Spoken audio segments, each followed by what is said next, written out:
CPM അങ്ങനെ തൃശ്ശൂരും പറഞ്ഞതാണ്, എല്ലായിടത്തും പറഞ്ഞതാണ്.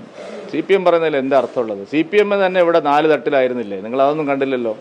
ബാലൻ ഒന്ന് പറയും, കൃഷ്ണദാസ് വേറെ ഒന്ന് പറയും, ജില്ലാ സെക്രട്ടറി വേറെ ഒന്ന് പറയും, രാജേഷ് വേറൊന്ന് ചെയ്യും. ഇങ്ങനെ ഒരു അലമ്പ് പാർട്ടി ഞാൻ CPM ഇന്നേ വരെ കണ്ടിട്ടില്ല.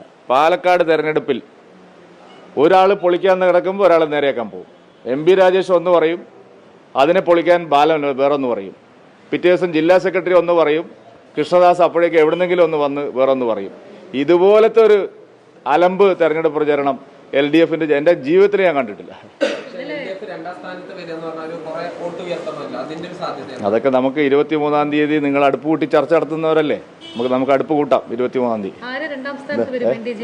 അല്ല, ഞാൻ എൻ്റെ ഫേസ്ബുക്ക് പോസ്റ്റിൽ ഞാൻ പറഞ്ഞ കാര്യം അത് അതേപടി 23-ാം തീയതി വരെ നിങ്ങൾ അത് കഴിഞ്ഞിട്ട് നമുക്ക് ചർച്ച ചെയ്യാം. നിങ്ങൾക്ക് ഇപ്പൊ എന്താ UDFനെ ജയിപ്പിച്ച് നിങ്ങൾ അതിനുവേണ്ടി കുറെ ശ്രമം നടത്തി, നിങ്ങൾക്ക് എന്തോ വിഷമമുള്ളതുപോലെ. UDF ജയിക്കാൻ പോണില്ല.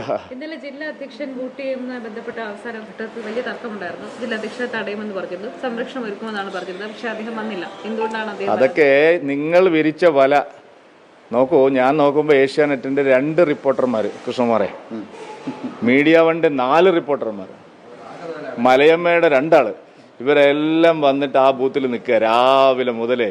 UDF വോട്ടർ ഇതിങ്ങനെ ഹരിദാസ് വോട്ട് ചെയ്താൽ വൈകുന്നേരം 6 മണി വരെ ആഘോഷിക്കാമെന്ന് വിചാരിച്ചു. അതൊക്കെ മനസ്സിലാക്കാനുള്ള ബുദ്ധി ഞങ്ങൾക്കുണ്ട്.